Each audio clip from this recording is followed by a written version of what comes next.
The Tear Thief. Late one evening, the tear thief crept into a town. The tear thief was invisible and carried a silvery waterproof sack on her back.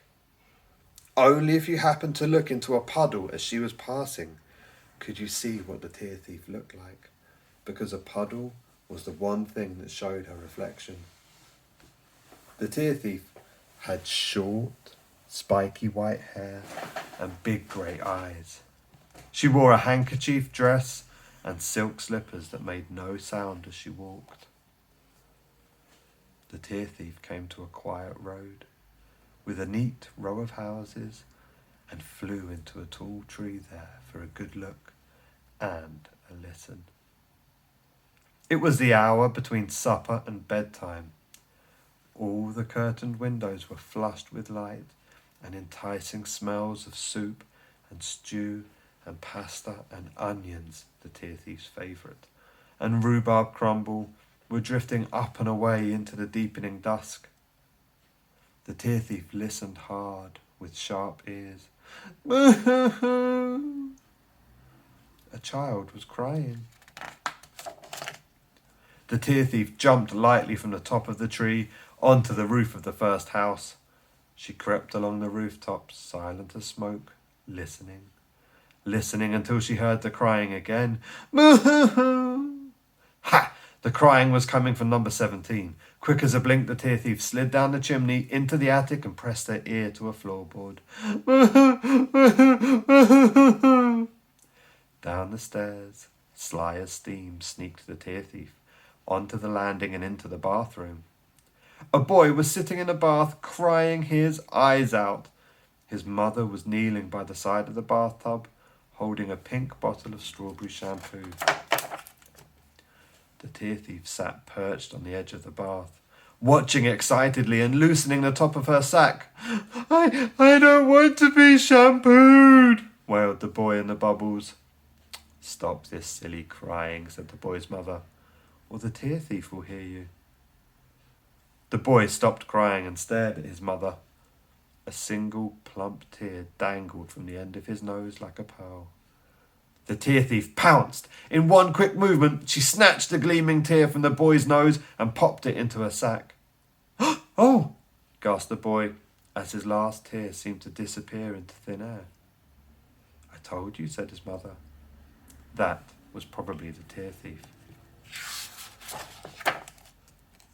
The boy and his mother started to laugh, but by now the tear thief had flown across the hall, out through the front door, and had shimmied halfway up a lamppost. She sat on top, swinging her legs and listening. Wah! Wah! Wah! Through an open upstairs window at number 25 came the sound of bad-tempered screaming and sobbing. The tear thief slipped down the lamppost and slithered up a drainpipe to get to the window. Her wide, grey eyes stared in at a child's bedroom. A red-faced girl in a nightdress was jumping up and down, having a terrible tantrum and scattering tears all over the room like fistfuls of gravel. I want chocolate! I want chocolate! Bawled the girl. The tear thief hopped into the room and began to steal the girl's tears. 5, 10, 15, 20, 25, 30 into the silvery sack they went. 40, 50, 60, 70. The more tears the tear thief collected, the more tired the girl became, until eventually she sat down on the floor with her back against the wall and fell fast asleep. The tear thief slipped out through the window. A light rain began to fall, orange under the streetlights. The tear thief worked hard. She stole the oddly long tears of a boy who had trapped his finger in a flute. She stole the tiny tears of a baby having her nappy changed. Into the sack, the tears shed by a pair of twins fighting over an orange teddy bear. Into the sack, 2 pear-shaped tears from the sly cheeks of a boy who'd been caught telling a lie about the big hole in his trousers.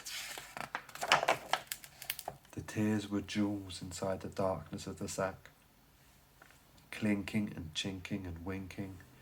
Tears of rage were red and glowed like rubies. Tears of envy or jealousy were green as emeralds. Tears of self-pity were turquoise. Scared tears were white like moonstones, and guilty tears were amber. Rain gurgled and chuckled in the gutters. Here and there a puddle stared up from the pavement. The tear thief listened, peeped, crept, climbed, pinched, nicked, filched and purloined until her sack was brimming with tears. She set off down the road as the last of the rain stopped falling. A girl was standing alone under a lamppost on the corner. As the tear thief sneaked past the girl, she noticed she was quietly crying. The tear thief stopped. There was always room in the sack for a few more tears. She looked carefully at the girl's tears. They were very special. They were tears of real sadness. The tear thief could tell that just one of those tears was worth 100 cried over spilt milk or 1,000 crocodile tears. She reached out her pale hand to pluck one from the girl's cheek. Just then the girl wiped her eyes with her sleeve and looked sadly into the puddle. The tear thief's mischievous face stared up at her. "Eek!" squeaked the girl, and turned round to look behind herself. There was nobody there. The girl looked at the puddle again. Sure enough, there was the reflection of the tear thief in the water. "Who are you?" asked the girl.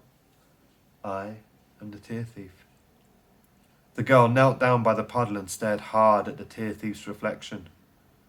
"How old are you?" "As old as joy and sorrow." "Where do you live?" "In every place where children cry." "Were you going to steal my tears?"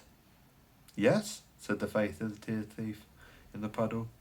"Your tears are the most precious tears of all. They are worth more than diamonds." The girl stood up again. Her face was still wet with tears like the leaves of the trees were with the rain. She gently wiped off one of her tears with her fingertip and stared at it. She could see the reflection of the tear thief there as well. "But why are my tears so precious?" asked the girl. "I will tell you everything," said the tear thief, "if you give me your tears. Just close your eyes and listen." So the girl closed her eyes, and the tear thief gathered the tears from her eyelashes and cheeks as she whispered to her. "Each night, in the hour between supper and bedtime, I visit a different street, and I steal the tears of every child who cries. When my sack is full, I climb up to the moon and I pour my sack of tears into the moon's light. The light of the moon is made from tears of laughter, or pain, or anger, or boredom, from every kind of tear you can think of. But the most beautiful part of the moon's light comes from tears of pure sadness. And that is what your tears are." "Yes," said the girl. "It's because I've lost my little dog." She opened her eyes, and as she said this and looked again in the puddle, but there was nobody there. She ran along the street to the next puddle and stared into it, then the next and the next and the next, but they were just ordinary puddles with nothing special in them at all. The girl ran round the corner, looking down at all the puddles as she ran. Then she ran round another corner, and another, searching in every puddle for one more glimpse of the tear thief. But it was no use. The tear thief was gone. "Ruff!" The girl looked up. "Ruff, ruff!" A little black dog with a white chest was sitting under a tree at the end of the street. The girl called out her dog's name. "It's you," she said. "I found you." And so she had. Her lost dog was splashing towards her through the puddles. The girl was safely tucked up in bed, and the dog was safely curled up in his basket. The rain had stopped completely now, and all the puddles were shrinking. The night was calm and quiet. The girl always left her curtains open so that she could see the star she was born under if she opened her eyes. She opened them now. Outside her window, a full moon rose, huge and luminous. Oh, gasped the girl. She got out of bed and went to the window. It was the most beautiful moon she had ever seen in her whole young life.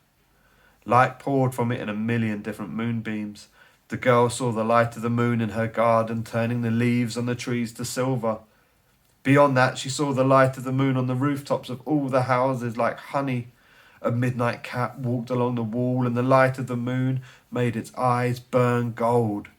The whole town moon-bathed as it slept.